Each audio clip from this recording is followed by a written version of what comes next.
अस्सलाम वालेकुम स्टूडेंट्स, कैसे हैं आप सब लोग।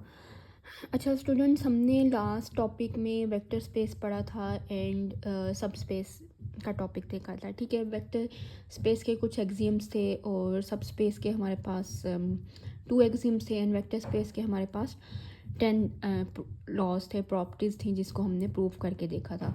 होपफुली आप लोगों ने उसकी प्रैक्टिस की होगी उन क्वेश्चंस की। तो आज हमारे पास जो टॉपिक है हमारी कवर हुई थी 4.2 and 4.3।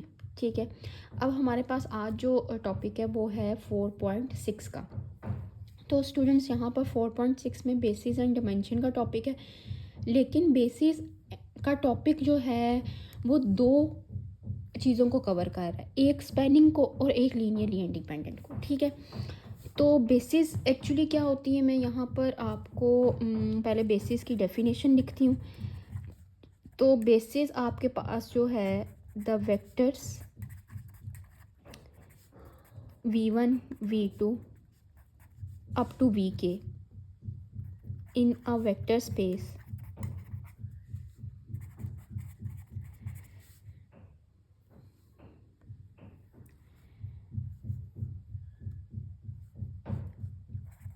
are said to be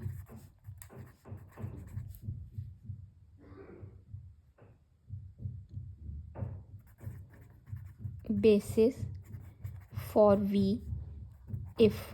first condition क्या है बेसिस के लिए, यहाँ पर आप लोगों ने स्टूडेंट्स ध्यान से इसको देखना है कि आपके पास फर्स्ट कंडीशन क्या है कि बेसिस प्रूफ करने के लिए एक तो वो स्पैन होना चाहिए। ठीक है, span of V. Second condition क्या है कि आपके पास ये जो v1 v2 up to v के जो भी वेक्टर्स गिवन होंगे वो क्या होने चाहिए, लीनियरली इंडिपेंडेंट होने चाहिए। ठीक है, इसको हम इजी वे में हम देखते हैं अब कि इसको हम जो हमने पीछे सारी टॉपिक्स पढ़े हैं उससे किस तरह से ये लिंक होगा टॉपिक, और आप लोगों के लिए कैसे इजी होगा इस चीज़ को समझना कि हमारे पास बेसिस के लिए हमने अब ये स्पैनिंग कैसे प्रूफ करनी है, लीनियरली इंडिपेंडेंट कैसे प्रूफ करना है। ठीक है, फर्स्ट ऑफ ऑल हमें ये पता होना चाहिए कि लीनियरली इंडिपेंडेंट क्या है एंड स्पैनिंग क्या है। तो क्लास यहाँ पर आपके पास स्पैन, अब मैंने आप लोगों को भी लेक्चर के जब स्टार्ट किए मैंने कहा है कि बेसिस का टॉपिक 2 चीज़ों को कवर कर रहा है। एक आपके पास 4.6 में बेसिस है और ये कवर कर रही है आपके पास 4.4 को भी एंड 4.5 को भी। क्यों?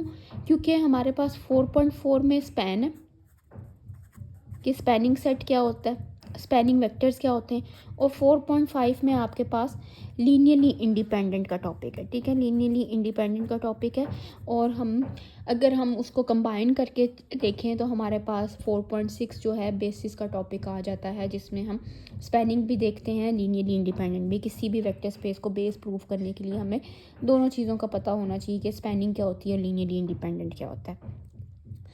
तो हम लोग, अगर आप लोग बेसिस का टॉपिक 4.6 कर लोगे तो इट मीन्स आपके 4.4 एंड 4.5 ऑटोमेटिकली कवर हो जाएगी, उसमें ऐसा कोई प्रॉब्लम नहीं रहेगा।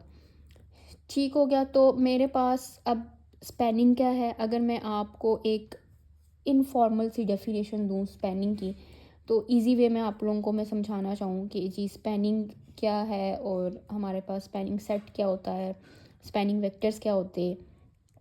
तो जस्ट आपके पास क्या है कि हम एक नॉन होमोजीनियस सिस्टम को जिस तरह से सॉल्व करते हैं। ठीक है, स्पैनिंग में हमारे पास यहाँ पर नोट कर लें पॉइंट कि स्पैनिंग में हम the problem of spanning set for vector space, अब वेक्टर स्पेस को मैं वी एस भी लिख सकती हूँ और वेक्टर स्पेस फुली भी लिखता है, boils down to a problem of non homogeneous system. अब नॉन होमोजीनियस सिस्टम आप लोग चैप्टर 2 में पढ़ के आए हैं, जिसमें हमने Gauss Jordan elimination method and Gauss elimination method apply किया था। तो यहाँ पर डिफरेंस क्या होगा कि हमने फाइंड करना है, स्केलर्स फाइंड करने, यानी अननोन्स जो गिवन होंगे नॉन होमोजीनियस सिस्टम को आपको पता है आपने कैसे सॉल्व करना होता है, गॉस जॉर्डन मेथड से या गॉस एलिमिनेशन मेथड से। इट्स अप टू यू कि आप कौन सा मेथड अप्लाई करते हो। ठीक है, तो अब सिंपल। अब मैं आपको वर्ड्स में बताऊं तो स्पैनिंग आपके पास कब होगी कि गिवन सेट जो है, क्वेश्चन लिखती हूँ मैं, उसके साथ आपको मैं बताती हूँ कि हमारे पास स्पैनिंग सेट का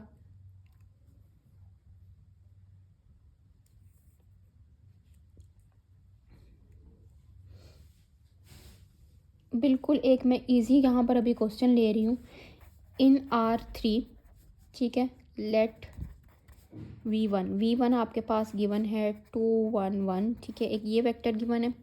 नेक्स्ट आपके पास V2 गिवन है 1 -1 3, two vectors are given. Then determine whether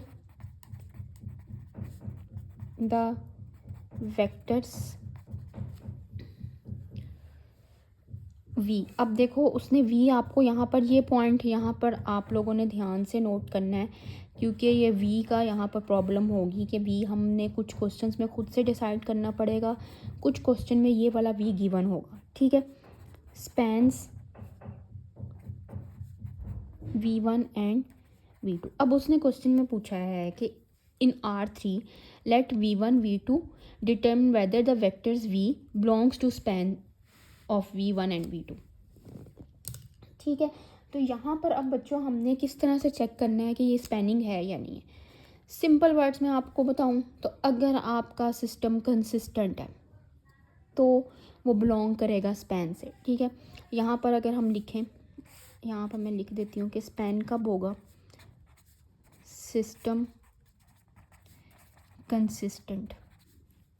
अब सिस्टम कंसिस्टेंट का क्या मतलब है, सिस्टम कंसिस्टेंट में कौन कौन से सोल्यूशन आते हैं, यूनिक सोल्यूशन आता है, ठीक है, दूसरा आता है infinite many solution. In simple words अगर आपके पास आप इसको सॉल्व करते हो गॉस जॉर्डन अप्लाई करके, आपके पास यूनिक सोल्यूशन या इनफिनिट मैनी सोल्यूशन आ जाता है, तो हम कह देंगे कि जी वो हमारे पास सिस्टम कंसिस्टेंट है।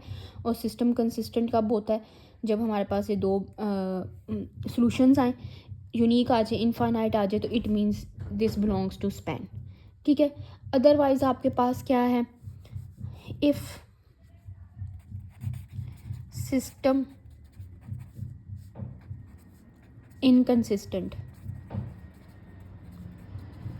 ठीक है। इनकंसिस्टेंट पे क्या कंडीशन थी हमारे पास, नो सॉल्यूशन आता था, ठीक है। तो if we get no solution by applying row reduce echelon form, by applying Gauss Jordan elimination method और Gauss elimination method, then this vector v does not belong to span R3, ठीक है। तो हम ये कहेंगे कि स्पैन कब करेगा जब हमारे पास कंसिस्टेंट है, इनकंसिस्टेंट है तो it means does not span. Clear हो गया। इस बात को मैं अगेन रिपीट कर देती हूँ यहाँ पर आपके पास कि कोई भी वेक्टर्स आपको गिवन है, आपने उसको गॉस जॉर्डन मेथड अप्लाई करना है, गॉस एलिमिनेशन मेथड अप्लाई करो, उसको रो रिड्यूस एशेलॉन फॉर्म में बेशक कन्वर्ट करें या रो एशेलॉन फॉर्म में कन्वर्ट करें, क्योंकि इन वेक्टर से हमारे पास लीनियर सिस्टम बनेगा। लीनियर सिस्टम को सॉल्व करने के लिए अभी तक हमने दो मेथड्स ही पढ़े हैं, Gauss Jordan and Gauss elimination, ठीक है।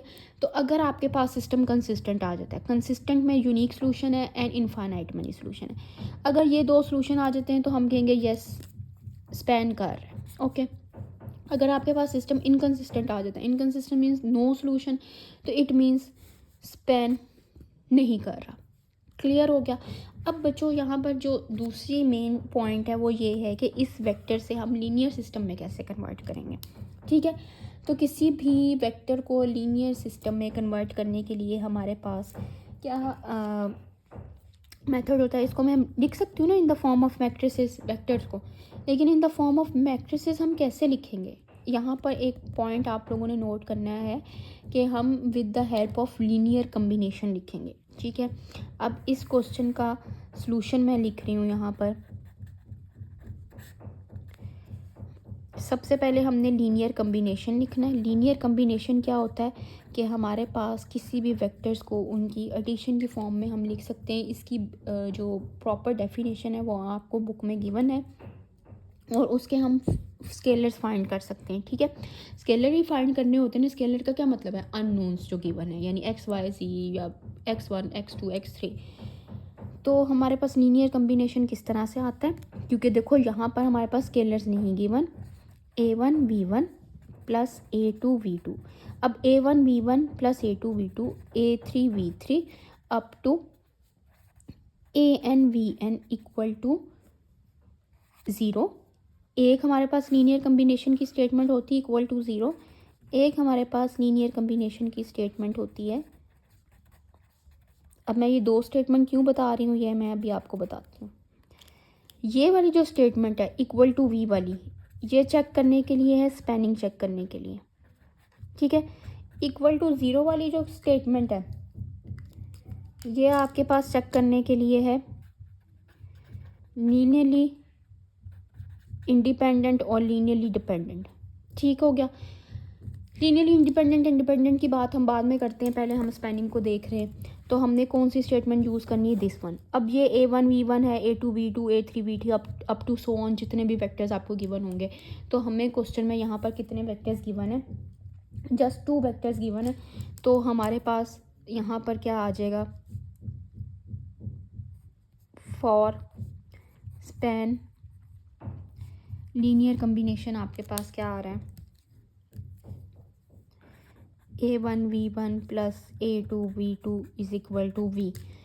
अब देखो यहाँ पर ये पॉइंट आप लोगों ने ध्यान रखना है हर क्वेश्चन के लिए कि a1 तो एक स्केलर क्वांटिटी है, वो तो हमें फाइंड करनी है। v1 हमें क्वेश्चन में गिवन है 2 1 1 प्लस a2, v2 आपको क्वेश्चन में गिवन है 1 -1 एंड 3। अब देखो v भी लकीली हमें गिवन है 1 5 एंड -3 सॉरी -7। अब मुझे स्टूडेंट्स ये बताएं कि अगर लेट सपोज आपके पास ये v गिवन ना होता तो हमें v खुद से सपोज करना पड़ता। अब खुद से क्या सपोज करते हम, वो सपोज किस पर बेस करना था, इस R3 पर बेस करना था। इसका जनरल फॉर्म हम सपोज करते हैं। R3 की जनरल फॉर्म क्या होती है, R3 की जनरल फॉर्म यहाँ पर मैं साइड पर लिख रही हूँ। R3 की जनरल फॉर्म क्या होगी, A B एंड C, या x1 x2 x3, या u1 u2 u3, या आपके पास कोई भी 3 एलिमेंट्स, कोई भी 3 अननोन्स आप यहाँ पर सपोज करते खुद से। अगर ये v गिवन ना होता, ये बात ध्यान से नोट सुन लें, आप ध्यान से नोट कर लें। क्यों, क्योंकि हमें ये कुछ क्वेश्चंस में गिवन होता है v, कुछ क्वेश्चन में हमें खुद से सपोज करना पड़ता है इस स्पेस के अकॉर्डिंग, ठीक है, इस वेक्टर स्पेस के अकॉर्डिंग जो वेक्टर स्पेस क्वेश्चन में आपको गिवन है। हमें यहाँ पर R3 गिवन है, लेट सपोज ये v गिवन ना होता तो हम खुद से सपोज करते कि A B एंड C है, या x1 x2 x3 है, या u1 u2 u3 है। कोई भी 3 अननोन्स हम स्पेस में उसको कंसीडर करते हैं। अब 3 अननोन्स क्यों किए हैं, क्योंकि हमारे पास इसकी डिमेंशन क्या है, 3 डिमेंशन है, 3 एलिमेंट्स हैं। R2 होता, सपोज R2 होता तो हम A एंड B सिर्फ सपोज करते। क्लियर है ये बात। अब हम आगे नेक्स्ट मूव करते हैं हमने कि जी इसको स्पैनिंग को अब कैसे चेक करना है, वेदर दे आर स्पैन और नॉट। ओके, तो हमने लिख लिया लीनियर कम्बिनेशन, लिख लिया, याद रखें ये लीनियर कम्बिनेशन लिखा है हमने। लीनियर कम्बिनेशन क्या था, a1 v1 plus a2 v2 is equal to v। v वाली बात मैंने आप लोगों को बता दी है, उसको आपने माइंड में रखना है, ठीक है। तो a1 मैं यहाँ पर एंट्रीज लिख रही हूँ 1 1 प्लस a2 आपके पास आ जाएगा 1 -1 3 एंड लास्ट वन आपके पास आ जाएगा 1 5 एंड -7। अब स्टूडेंट्स इजीली हम यहाँ से लीनियर सिस्टम बना सकते हैं। तो बच्चों कैसे यहाँ से लीनियर सिस्टम बनेगा, तो होपफुली हम यहाँ पर अगर मैं लीनियर सिस्टम लिखूँ तो आप लोगों को ये बात क्लियर होगी। a1 आपके पास मल्टीप्लाई होगा 2a1, एक तो ये इससे मैं लिखती हूँ तो विजिबल नहीं होता पेन से। नेक्स्ट क्या आएगा, a2 इससे मल्टीप्लाई होगा, इक्वल टू क्या आ जाएगा 1। अब a1 next multiply -a2 equal to 5। अब मैं स्टेप बाय स्टेप इसलिए ये कर रही हूँ कि आप लोगों को क्लियर हो जाए कि हमने इसको लीनियर सिस्टम में कैसे कन्वर्ट करना है। आप इसको डायरेक्टली भी कन्वर्ट कर सकते हो जब आपकी प्रैक्टिस हो जाएगी, या आप लोगों को ये पॉइंट क्लियर हो जाएगा तो मुझे कोई इशू नहीं है कि आप इसको directly in the form of matrix लिख दो।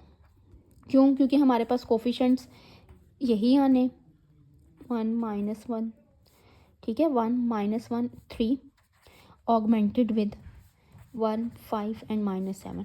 अब देखो ये वेक्टर्स भी हम इस तरह से लिख सकते थे अगर आपको इस चीज़ की प्रैक्टिस होती, ठीक है। तो आप लोग फर्दर जब क्वेश्चंस करोगे तो ज़रूरी नहीं कि आप लीनियर सिस्टम बनाओ और यहाँ पर ये चीज़ लिखो। आप आपने लीनियर कम्बिनेशन में लिख लिया तो डेफिनेटली वो लीनियर कम्बिनेशन से लीनियर सिस्टम में कन्वर्ट होगा। लीनियर सिस्टम से हम मैट्रिक्स में कन्वर्ट करेंगे। Then we apply row reduce echelon form, ठीक है, apply row reduce echelon form या एचलॉन फॉर्म। तो स्टूडेंट्स यहाँ पर row reduce echelon form hopefully आपको प्रैक्टिस हो गई होगी इस चीज़ की। तो मैं फाइनल आंसर लिखती हूँ, ठीक है, कि हमारे पास final row reduce echelon form के बाद क्या आंसर आएगा। तो 1 0 0 0 1 0 ऑगमेंटेड विद 2 -3 एंड 0, ठीक है। अब इधर जब हमने इसको ज़ीरो किया, यहाँ पे ज़ीरो करने के लिए हमें क्या चीज़, सबसे पहले हम बेशक R2 को R1 से स्वैप कर लेते या R3 को R1 से स्वैप कर लेते, ठीक हो गया। दूसरा हम ज़ीरो इसको इस तरह से भी बना सकते थे कि हम R2 के साथ 2 मल्टीप्लाई करते और R1 को माइनस कर देते। तो वो आपको स्टेप्स पता हैं, आपको रो ऑपरेशंस फाइंड करने आते हैं, तो हम उसको ईज़िली परफॉर्म कर सकते हैं। अच्छा, तो बच्चों यहाँ पर आपके पास नेक्स्ट स्टेप क्या है, मुझे बताएं यहाँ पर इसका सोल्यूशन क्या आएगा। यूनिक सोल्यूशन आएगा, इनफाइनाइट मैनी सोल्यूशन आएगा या नो सोल्यूशन आएगा। तो यहाँ से मैं इसका सोल्यूशन लिख सकती हूँ। ये हमारे पास किसका कॉलम है, A1 का कॉलम है, ये हमारे पास A2 का कॉलम है। तो A1 की वैल्यू क्या आ रही है, A1 = 2। इसको हम कहते हैं कि हम बैक सब्स्टिट्यूशन कर रहे हैं, ठीक है। बैक सब्स्टिट्यूशन क्यों होती है, क्योंकि हमें पता होना चाहिए कि सोल्यूशन जब हम लिखते हैं तो बैक, यहाँ पर देखो A2 की वैल्यू 0 है तो हम A2 की वैल्यू कोई नहीं रखेंगे। A1 की वैल्यू 0 है, हमारे पास A2 की वैल्यू क्या आ गई,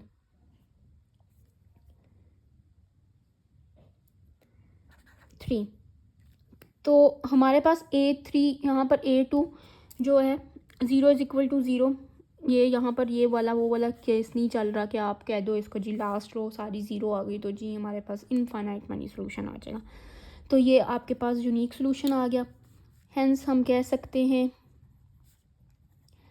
system is consistent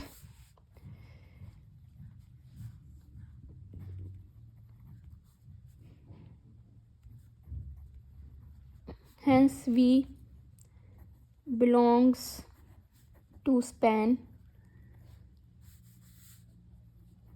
V1 and V2, ठीक हो गया। अब दूसरा पॉइंट हमने बेसिस चेक करनी थी ना, तो बेसिस के लिए 2 कंडीशन थी, स्पैनिंग चेक करना, दूसरा लीनियरली इंडिपेंडेंट चेक करना।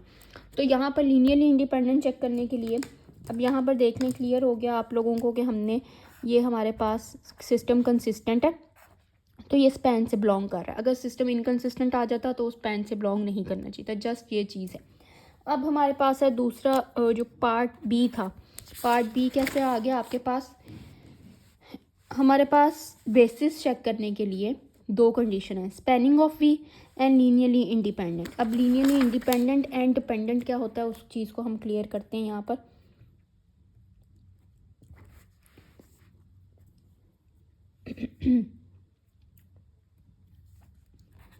लीनियरली इंडिपेंडेंट होना चाहिए। अब बच्चों लीनियरली इंडिपेंडेंट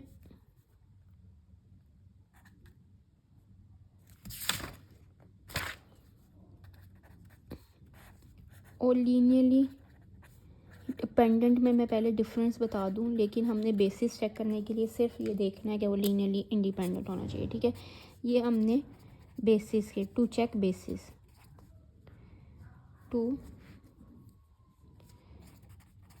बेसिस के लिए हमने सिर्फ लीनियरली इंडिपेंडेंट देखना है। लेकिन लीनियरली डिपेंडेंट क्यों हमें पता होना चाहिए, क्योंकि आपको ये क्वेश्चन भी आ सकता है, मे बी बेसिस का क्वेश्चन आया आपको सिर्फ ये आ जाए कि गिवन वेक्टर्स जो हैं वो लीनियरली डिपेंडेंट है या लीनियरली इंडिपेंडेंट है, ठीक है।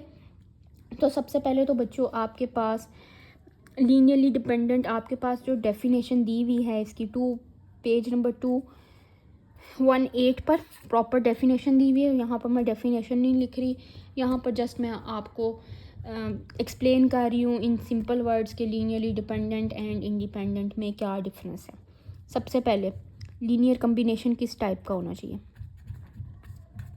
ये दोनों के लिए, ठीक है। लीनियर कम्बिनेशन दोनों के लिए सेम रहेगा। Linear combination A1V1 plus A2V2 plus A3V3 plus up to ANVN equal to 0। अब देखो यहाँ पर 0 से आप लोगों को कुछ लग रहा है कि कौन सा सिस्टम होगा। 0 जब हमारे पास ऑगमेंटेड में 0 होता है तो कौन सा सिस्टम होता है, होमोजीनियस सिस्टम होता है। तो जस्ट हमने क्या करना है, एक होमोजीनियस सिस्टम को सॉल्व करना है, ठीक है। स्पैनिंग में हम एक नॉन होमोजीनियस सिस्टम को सॉल्व कर रहे हैं। तो आपके पास लीनियरली डिपेंडेंट वेक्टर कब होता है, जब आपके पास एक नॉन ट्रिवियल सॉल्यूशन आ जाए। नॉन ट्रिवियल सॉल्यूशन का क्या मतलब है,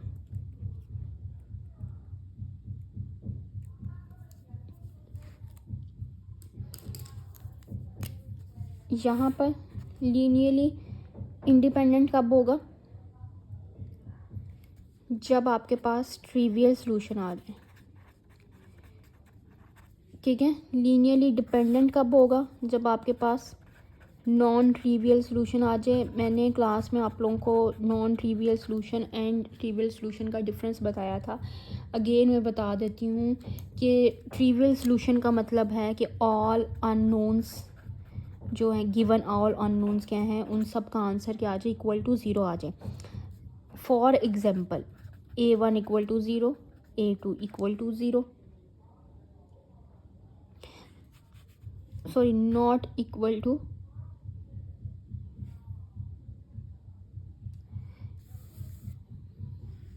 यहाँ पर स्टूडेंट्स आपके पास मैंने रॉन्ग बता दिया, मतलब वाइस वर्सा बता दिया।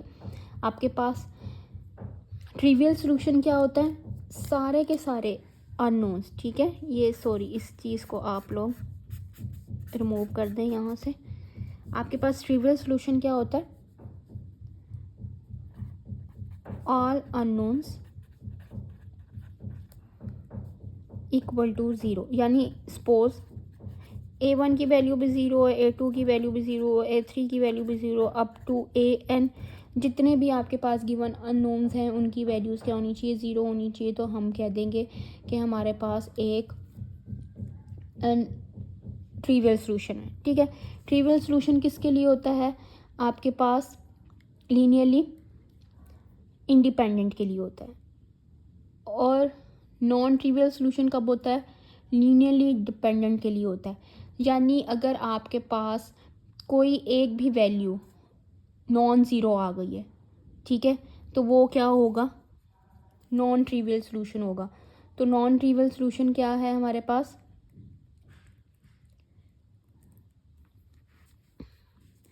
Non trivial let's suppose A1 की वैल्यू 2 आ जाती है, लेट्स सपोज आपके पास A2 की वैल्यू 3 आ जाती है, A3 की वैल्यू आपके पास 0 आ जाती। तो ये क्या होना था, एक नॉन ट्रिवियल सॉल्यूशन होना था। अब यहाँ पर बच्चों नॉन ट्रिवियल सॉल्यूशन में जो इनफाइनाइट मैनी केस है ना, वो भी लाया करता है, क्योंकि हमें वहाँ पर इनफाइनाइट मैनी केस में भी नहीं पता होता कि आपके पास अननोन्स जो गिवन हैं उनकी वैल्यूज़ क्या है, ठीक है। तो ये बात याद रखनी है आपने कि आपके पास नॉन ट्रिवियल सॉल्यूशन में इनफाइनाइट केस भी आ जाता है, क्योंकि हमें वहाँ पर अननोन्स की वैल्यूज़ को नहीं पता, वो हम खुद से सिलेक्ट करते हैं, पैरामीटर सेलेक्ट किया जाता है। तो होपफुली यहाँ तक आप लोगों को क्लियर होगा।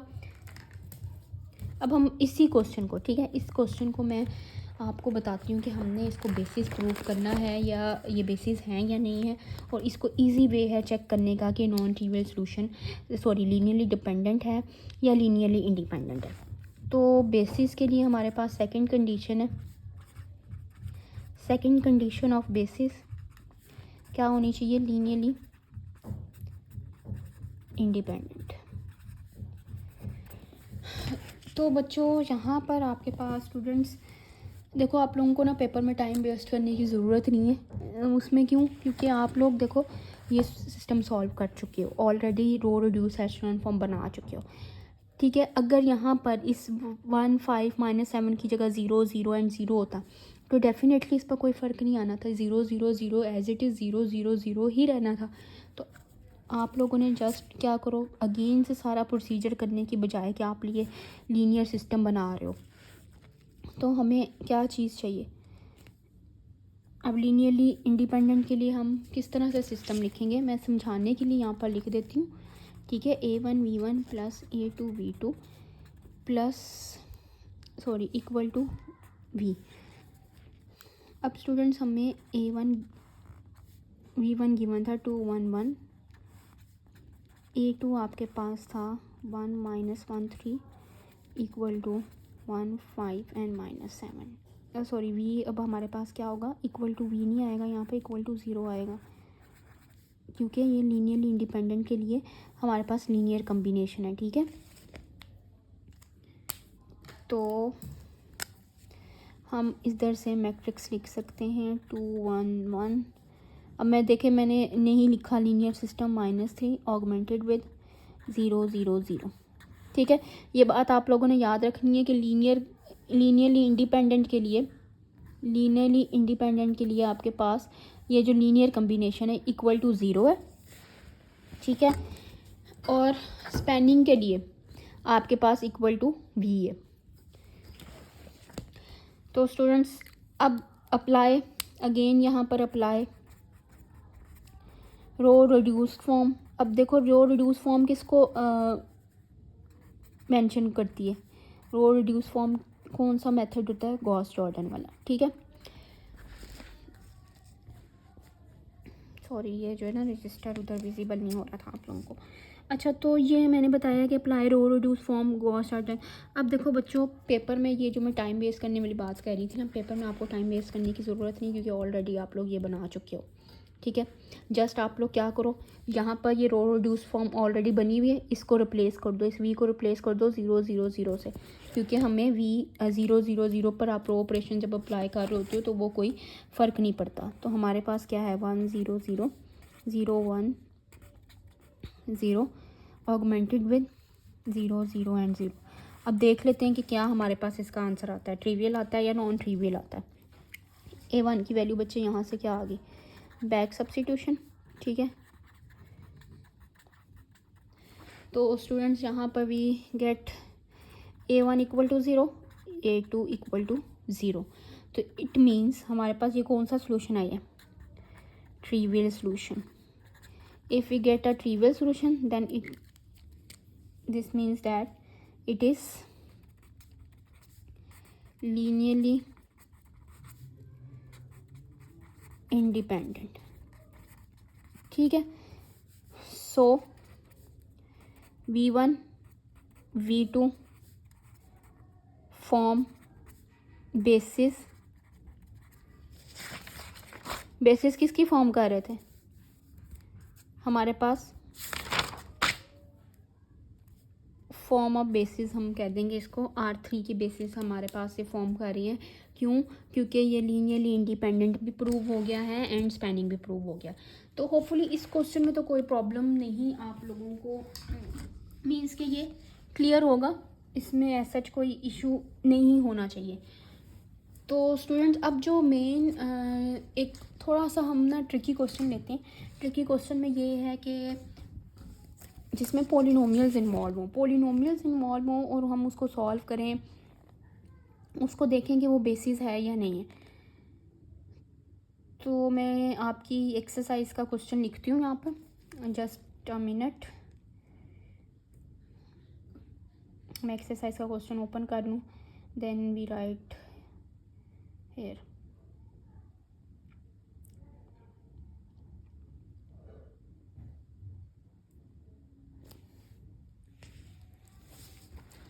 मैं नेक्स्ट पेज पर ही इसको सॉल्व कर रही हूँ, क्योंकि यहाँ पर हमें थोड़ा सा वर्किंग ज़्यादा करनी पड़ेगी as compare to last one.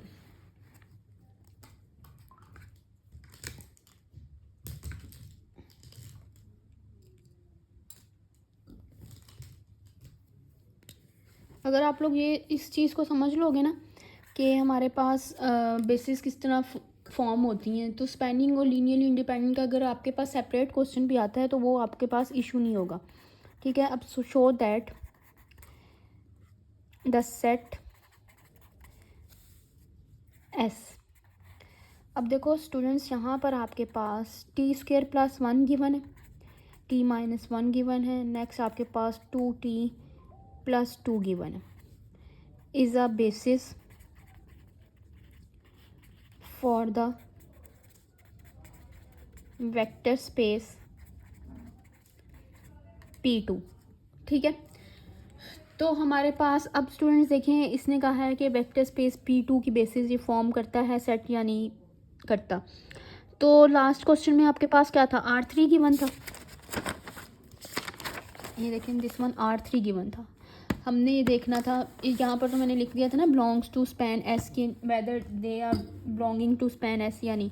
यहाँ पर हमने ये भी चेक किया है, एक तो स्पैनिंग तो चेक की है, हमने ये भी चेक किया है कि ये बेसिस फॉर्म है या नहीं है। तो यहाँ पर स्टूडेंट्स देखें कि ना तो V1 गिवन है, ना V2 गिवन है, ना V3 गिवन है, ना ही V गिवन है। तो now what we can do,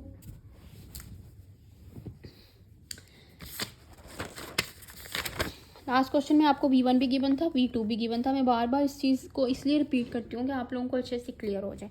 and V भी गिवन था। यही बात मैं इस क्वेश्चन के स्टार्ट होने पर कह रही थी कि आपको कुछ क्वेश्चंस में हो सकता है कि V गिवन ना हो, लेकिन क्या यहाँ पर V1, V2, V3 गिवन है? तो answer is yes, this is V1, V2 and V3। How?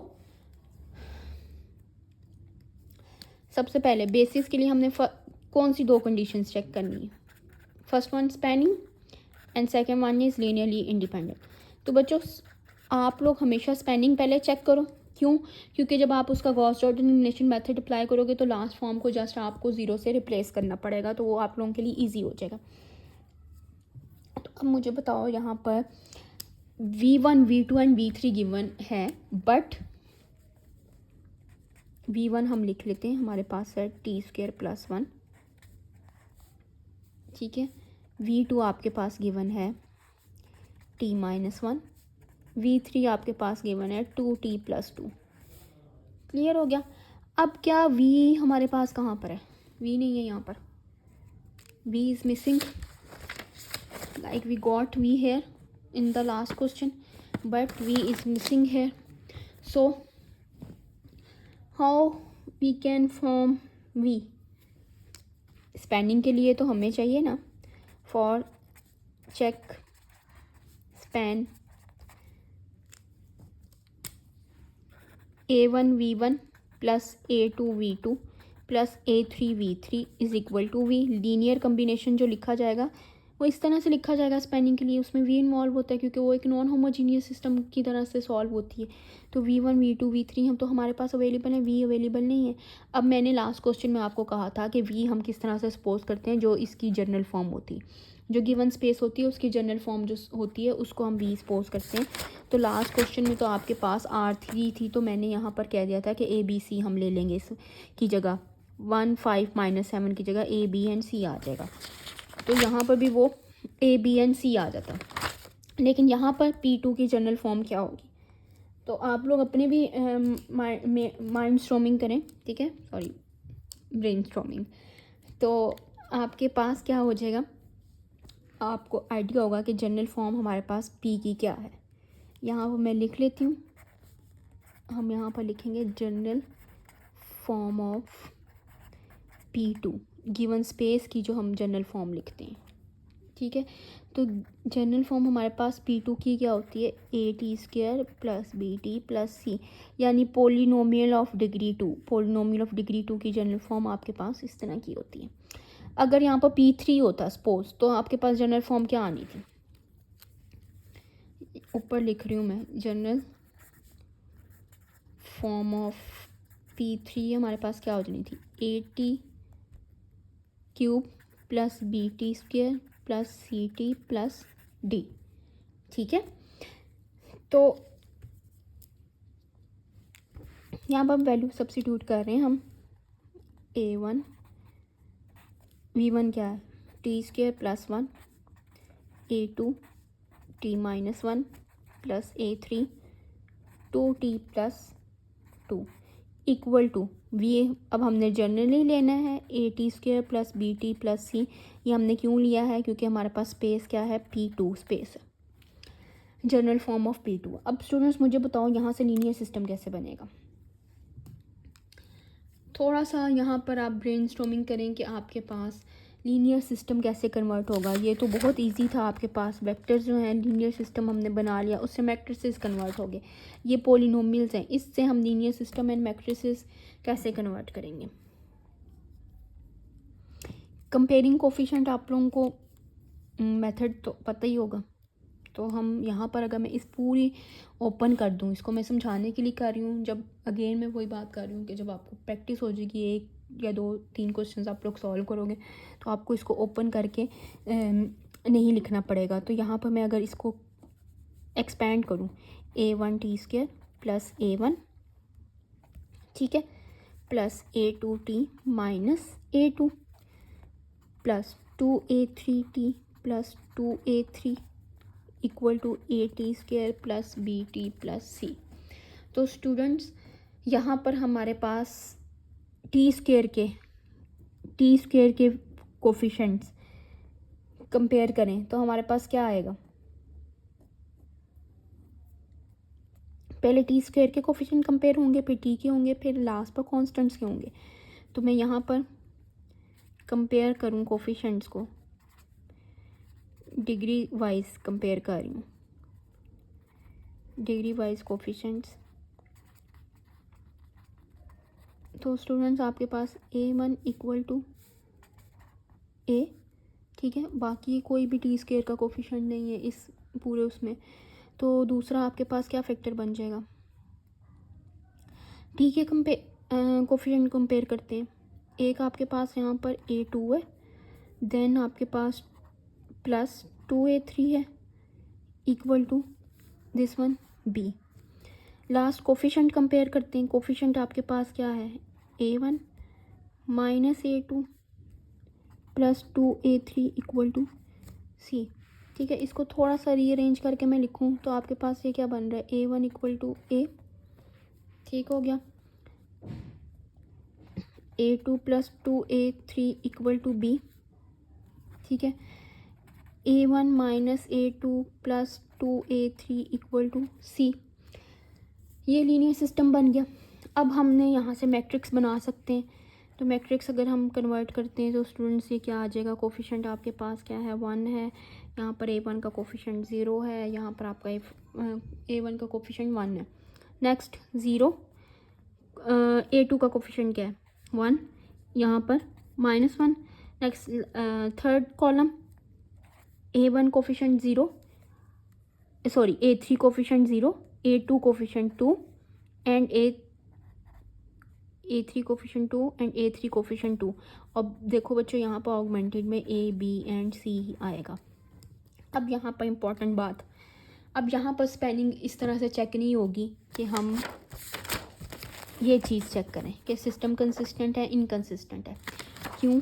हमें स्पेलिंग कैसे चेक करनी पड़ेगी ये मैं अभी इसको सॉल्व करके बताती हूँ। क्यों? क्योंकि हमने यहाँ पर वी खुद से सपोज किया हुआ है। ये बात ध्यान से आप लोगों ने अपने माइंड में रखनी है कि जब हम खुद से वी सपोज करेंगे तो हम स्पैन कैसे चेक करेंगे। ठीक हो गया? तो स्टूडेंट्स यहाँ पर apply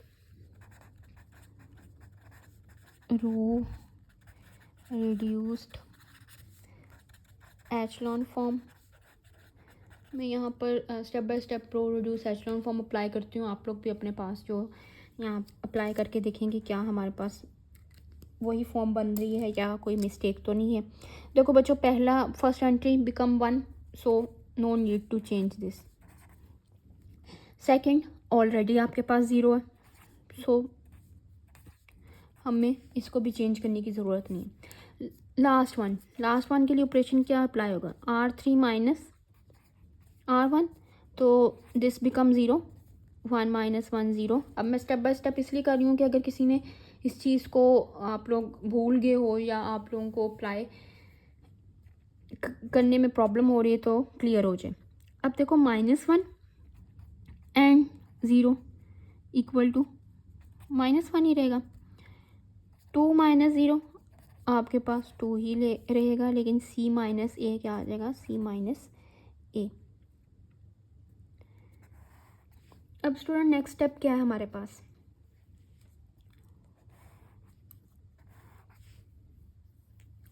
one zero zero zero, first element leading entry 1, below entry 0। अब हमने बिलो एंड राइट मूव करना है, जो भी यहाँ पर एंट्री ऑलरेडी 1 बना हुआ है, अब अबव एंड बिलो हमने क्या करना है, 0 बनाना है। तो आपके पास मैं बाकी एंट्रीज़ को लिख रही हूँ एज इट इज़ ही। हमने किसको ज़ीरो करना है, इस -1 को ज़ीरो करना है। तो स्टूडेंट्स इसको -1 को ज़ीरो करने के लिए हमें कौन सा ऑपरेशन अप्लाई होगा, R3 plus R2, is it okay. R3 क्यों, क्योंकि 0 प्लस 0 हमारे पास लास्ट एंट्री चेंज नहीं हो रही, कोई हमारे 0 एंट्रीज़ पर फ़र्क नहीं पड़ रहा, क्योंकि हमने ऐसा ही ऑपरेशन अप्लाई करना होता है कि जो लास्ट हमने एंट्रीज़ बनाई हैं उनमें कोई चेंजिंग्स ना आ जाए। तो नेक्स्ट देखते हैं, -1 plus 1 equal to 0, this become 0, 2 plus 2 equal to 4, ठीक है। C minus A plus B, C minus A plus B, clear हो गया।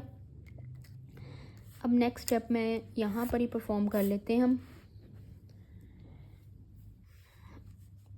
तो स्टूडेंट्स आपके पास आ गया है 1 0 0 1 0 0 2 augmented with A B and last one आपके पास है। अभी लास्ट वन मैं नहीं लिख रही, क्यों, क्योंकि हमने अब नेक्स्ट स्टेप क्या होना है, ब्लो एंड राइट मूव किया, इसको 1 में कन्वर्ट करना है। इसको 1 में कन्वर्ट करने के लिए हमें क्या चाहिए, हम R3 को डिवाइड कर दें 4 पर, क्योंकि और कोई ऑप्शन नहीं है हमारे पास, हमें इसको डिवाइड ही करना पड़ेगा।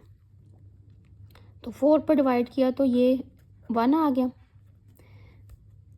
C minus A plus B divided by 4, ठीक है।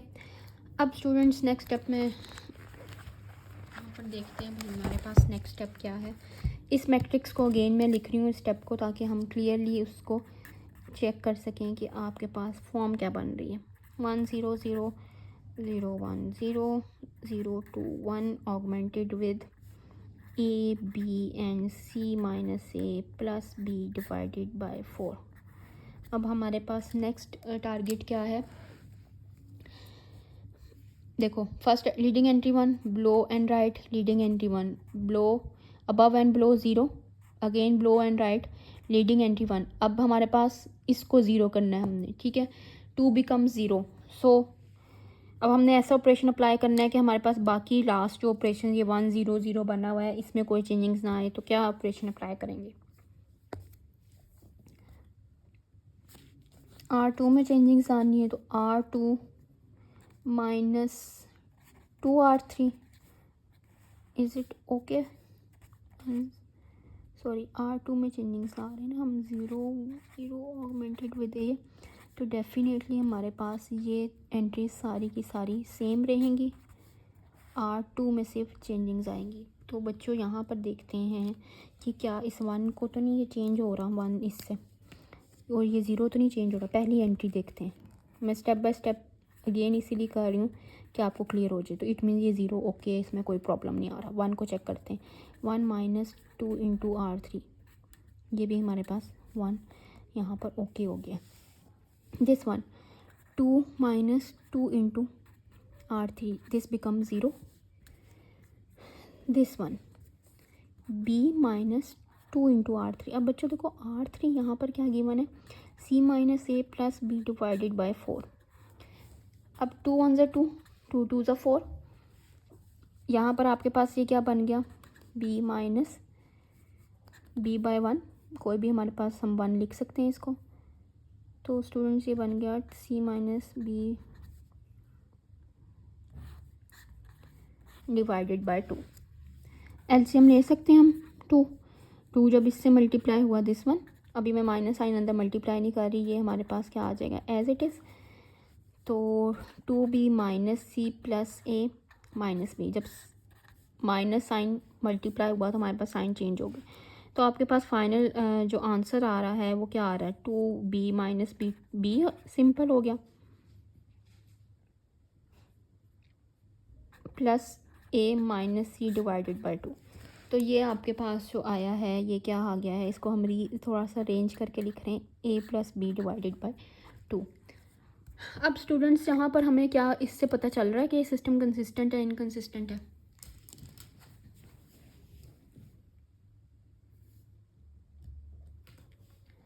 तो बच्चों यहाँ पर अब हमने चेक करना है कि आपके पास सिस्टम कंसिस्टेंट है या इनकंसिस्टेंट है फॉर स्पैनिंग। तो यहाँ से हमें किसी तरह से भी पता नहीं चल रहा कि ये सिस्टम कंसिस्टेंट है या इनकंसिस्टेंट है। तो यहाँ पर अब हम क्या रूल अप्लाई करेंगे, ये रूल मैं जो आपको कह रही थी उसको ध्यान से आप लोगों ने सुनना है।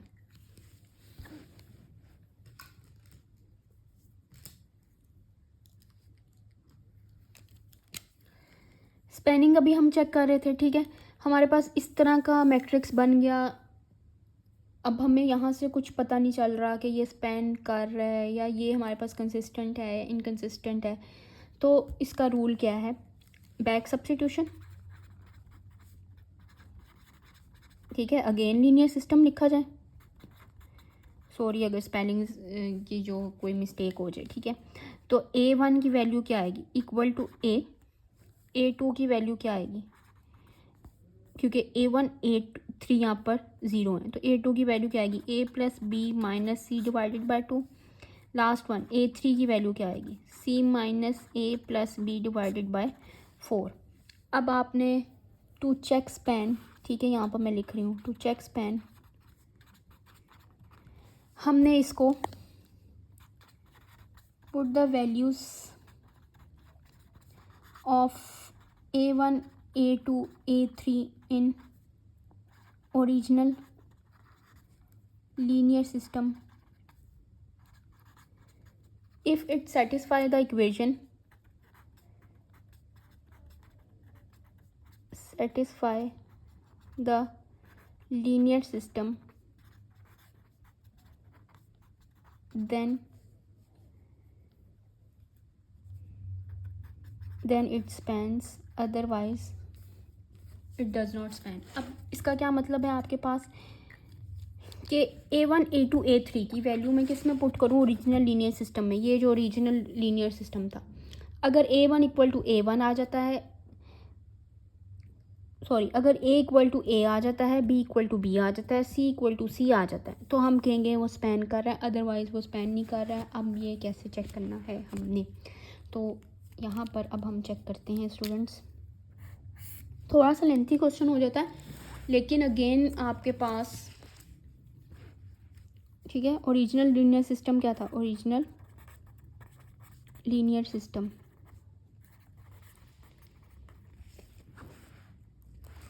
This one, okay, this one जो हमने रीअरेंज करके लिखा था। तो A1 equal to A, first equation में अभी चेक कर रही हूँ, ठीक है। तो फर्स्ट इक्वेशन चेक करने के लिए देखो ये लीनियर सिस्टम है आपके पास, फर्स्ट इक्वेशन में चेक कर रही हूँ कि क्या A इक्वल टू A आता है। तो बच्चों A1 की वैल्यू क्या है, यहाँ पर A ही है, A equal to A prove हो गया कि ये हमारे पास A इक्वल टू A आ गया। सेकेंड इक्वेशन चेक करते हैं, A2, यहाँ से मैं लिख रही हूँ, देखो इस वाले लीनियर सिस्टम से A2 plus 2A3 equal to B। अब ये क्या आना चाहिए, B इक्वल टू B आना चाहिए, B इक्वल टू B। अब देखते हैं, हम चेक करते हैं A2 की वैल्यू क्या है, A plus B plus C divided by 2 plus 2, A3 की वैल्यू क्या है, C minus A plus 2 sorry plus B divided by 4 equal to किसके आना चाहिए, B की इक्वल आना चाहिए। तो ये cancel out again, LCM students क्या आ जाएगा, 2। तो बच्चों ये आपके पास 2 आ गया LCM, A plus B plus C, positive sign ही है। तो हम देखते हैं कि हमारे पास ये फॉर्म बनती भी B is equal to B आता भी है या नहीं आता। तो स्टूडेंट्स आपके पास A से कैंसिल आउट और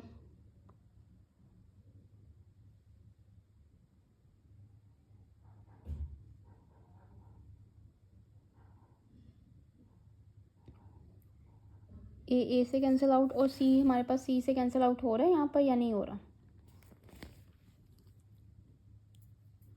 ये तो मसला हो गया। अब बताएं अब क्या करना है। हमने एक एंट्री गलत लिखी है, अगर आप देखें a प्लस बी माइनस सी था, ठीक है, ये माइनस सी है, तो थोड़ी सी मिस्टेक यहाँ पर हो गई है, सॉरी फॉर डैट। ठीक है, तो सी एंड सी से कैंसिल आउट।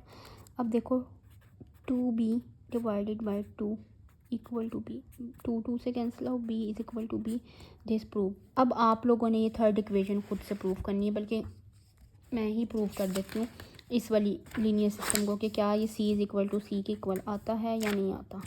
मैं ज़रा ध्यान से इक्वेशन लिखती हूँ अब के लास्ट भी में थोड़ी सी प्रॉब्लम हो गई थी। तो स्टूडेंट्स a1 की वैल्यू थी हमारे पास a2 की वैल्यू है, a1 की वैल्यू थी, a2 की वैल्यू है a plus B minus C, यहाँ पर ध्यान से लिखना है, a plus B minus C divided by 2 plus 2 into a3 की वैल्यू क्या है, c minus a plus B, c minus a plus B divided by 4 equal to C. अब देखते हैं हम कि ये c is equal to C आता है या नहीं आता। अगेन कैंसिल आउट वैल्यूज़, ठीक है, इसके डिवाइडेड बाई 1 लिख सकते हैं हम। तो स्टूडेंट्स ये क्या बन जाएगा आपके पास, 2 LCM, this becomes 2a, minus sign अभी मैं मल्टीप्लाई नहीं कर रही एज, बल्कि माइनस साइन मल्टीप्लाई करके लिखती हूँ, ठीक है, minus a minus B plus C, positive sign है, 2 और ये कैंसिल आउट हो गए थे, तो हमारे पास ये c minus a plus B as it is ही रहेगा इक्वल टू सी। अब देखते हैं कुछ कैंसिल आउट हो रहा है या नहीं हो रहा।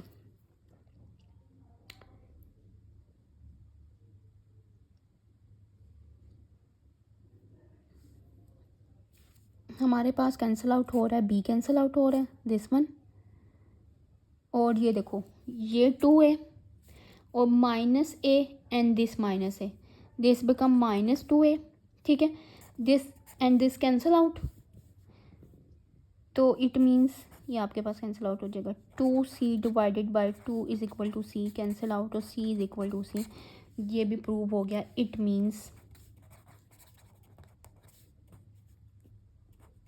स्पैन्स, ठीक है। नेक्स्ट हमारे पास क्या है, सेकंड कंडीशन बेसिस की क्या थी, लीनियरली इंडिपेंडेंट चेक करना है। अब बच्चों यहाँ पर ये आप लोगों को मैंने क्यों पूरा क्वेश्चन सॉल्व करवाया प्रॉपर स्टेप्स के साथ, कि आपको आइडिया होना चाहिए कि अगर हम v खुद से सपोज करते हैं, ठीक है, वो बेशक p2 हो, p3 हो, r1 हो, r2 हो, r3 हो, कोई भी स्पेस हो, अगर उसका हम v खुद से सपोज करते हैं तो उसकी स्पेनिंग हमें इस तरह से चेक करनी पड़ेगी कि जो भी आपके पास इक्वेशंस आएंगी a1 a2 a3 की वैल्यू आएगी, उसको हमें बैक सब्सिट्यूट करके ओरिजिनल लीनियर सिस्टम में देखना पड़ेगा। अगर वो सेटिस्फाई होता है पूरा लीनियर सिस्टम, सेटिस्फाई का क्या मतलब है, दोनों साइड्स इक्वल हो जाती हैं, तो हमारे पास जैसे a1 a के इक्वल, b के इक्वल, c के इक्वल, तो हम उसको कहेंगे वो स्पैन करेगा। नेक्स्ट लीनियरली इंडिपेंडेंट चेक करने के लिए शॉर्ट सा स्टेप करते हैं। शॉर्ट सा स्टेप क्या होगा बच्चों, क्या चेंजिंग हमने करनी, गॉस डॉटन हमने यहाँ पर रो रिड्यूस एशेलन फॉर्म बनाई हुई है, यानी गॉस डॉटन अप्लाई किया हुआ हमने, तो जस्ट क्या करना है, इसको हमने स्पेस को क्या करना है, इक्वल 0 0 से रिप्लेस कर देना, तो 1 0 0 0 1 0 0 0 1, होपफुली यही थी मेरा ख्याल से, हाँ यही थी। तो ये किस में चेंज हो जाएगी लीनियरली इंडिपेंडेंट के लिए, 0 0 एंड 0 ऑगमेंटेड वाले मैट्रिसेस। तो स्टूडेंट्स अब देखो यहाँ पर बैक सब्स्टिट्यूशन करूँ, a1 की वैल्यू 0, a2 की वैल्यू 0, a3 की value 0, answer trivial solution, it means linearly independent. Clear है। अब बच्चों यहाँ पर आपके पास ये हमने बेसिस चेक कर ली, दोनों condition, so P2 form basis, because span भी हमारे पास चेक हो गया एंड लीनियरली इंडिपेंडेंट भी चेक हो गया। अब आप लोग ये सोच रहे होंगे यहाँ पर कि हमारे पास तो इस तरह से तो सारे सोल्यूशन ही लीनियरली इंडिपेंडेंट होंगे, तो ऐसा नहीं है, सारे सोल्यूशन ही लीनियरली इंडिपेंडेंट नहीं होंगे। उसका भी हम एक क्वेश्चन देख लेते हैं जहाँ पर आपके पास सारे सोल्यूशन लीनियरली इंडिपेंडेंट ना हो रहे हों।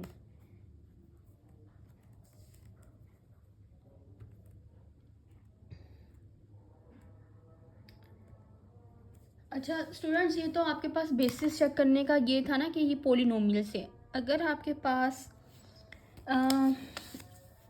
डिमेंशन के लिए कह दिया जाए तो उसका भी मैं आपको वो वाला जो है ना नेक्स्ट इंशाल्लाह क्लास में करवाऊँगी टॉपिक, कि उस तरह से कब किस तरह से हम बेसिस चेक करेंगे।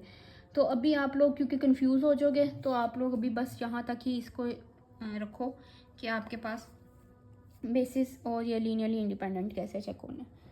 तो स्टूडेंट्स, अब हम ऐसा क्वेश्चन देख लेते हैं एक छोटा सा, जिसमें हमारे पास आप लोग ये कंफ्यूज ना हो कि इस तरह से तो जी सारे के सारे ही लीनियरली इंडिपेंडेंट आएंगे।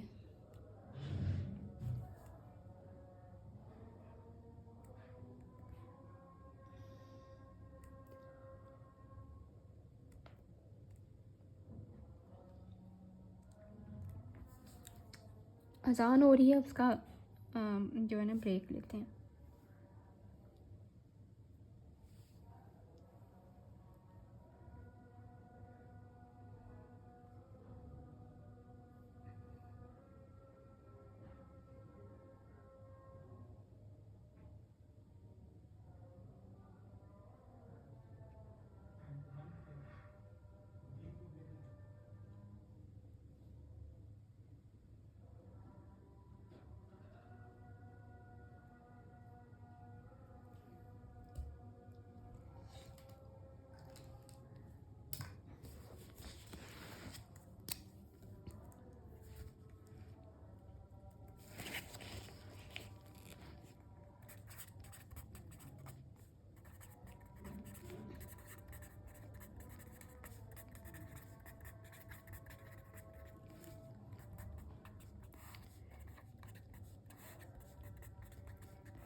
तो बच्चों, अब ये है आपके पास क्वेश्चन कि ये determine whether the vectors are linearly independent और नॉट। ठीक है, तो सबसे पहले हमें लीनियर कम्बिनेशन लिखना है। लीनियर कम्बिनेशन जल्दी से हम लिखते हैं, सॉरी 2 था, ये 3 वेक्टर्स गिवन है इक्वल टू 0, क्योंकि हमें पता है कि लीनियरली इंडिपेंडेंट या डिपेंडेंट चेक करने के लिए लीनियर कम्बिनेशन इक्वल टू 0 होता है। तो यहाँ पर बच्चों मैं सारा का सारा प्रोसीजर नहीं कर रही, जस्ट क्या कर रही हूँ, यहाँ पर एंट्रीज लिख रही हूँ।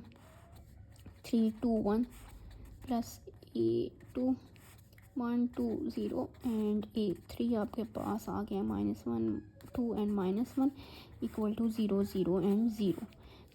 ठीक है, अब ये R3 में से बिलोंग कर रहे हैं क्योंकि 3 वेक्टर्स है ना, मतलब एंट्रीज हमारे पास 1 2 3 3 हैं, तो इससे मैट्रिक्स बना लेते हैं। लीनियर सिस्टम नहीं मैंने लिखा, मैट्रिक्स हम बनाते हैं 3 2 1 1 2 0 -1 2 -1 augmented with 0 0 and 0।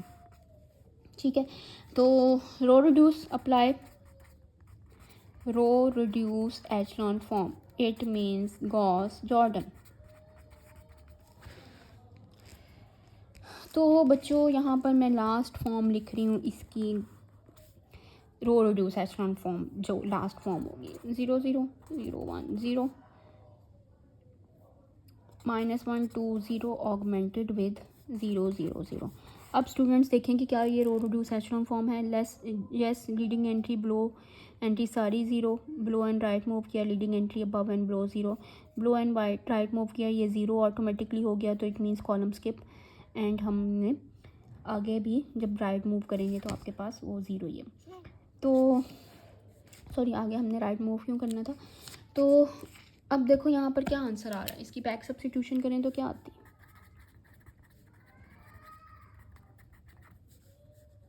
A1 -A3 equal to 0। ठीक है, ये A1 के कॉलम है, A2 का कॉलम है, A3 का कॉलम है। Then A2 + 2A3 equal to 0। अब देखो बच्चों, यहाँ पर आपके पास आंसर क्या आ रहा है, नंबर ऑफ़ इक्वेशंस 2 हैं, नंबर ऑफ़ वेरिएबल्स कितने हैं, अननोन्स कितने 3 हैं, तो इनफाइनाइट मैनी सोल्यूशन है ये। तो A1 equal to A3, A2 equal to -2A3। A3 को हमें क्या कहना पड़ेगा, ये बिलोंग का, ये लेट्स सपोज T है and T belongs to R, तो इट मीन्स आपके पास A1 A2 A3 का क्या सोल्यूशन हो जाएगा, A1 T minus two T and T. मैं टी अगर कॉमन ले लूँ यहाँ से, माइनस टू एंड वन, तो इट मीन्स ये हमारे पास इनफाइनाइट मैनी सोल्यूशन है। इनफाइनाइट मैनी सोल्यूशन को हम डिसाइड नहीं कर सकते कि वो ट्रिवियल है या नॉन ट्रिवियल है, वो ट्रिवियल सोल्यूशन है या नहीं है, तो ये हमारे पास नॉन ट्रिवियल सोल्यूशन होता है। क्यों? क्योंकि t is not equal to 0, यहाँ पर हम ये कंडीशन अप्लाई करेंगे।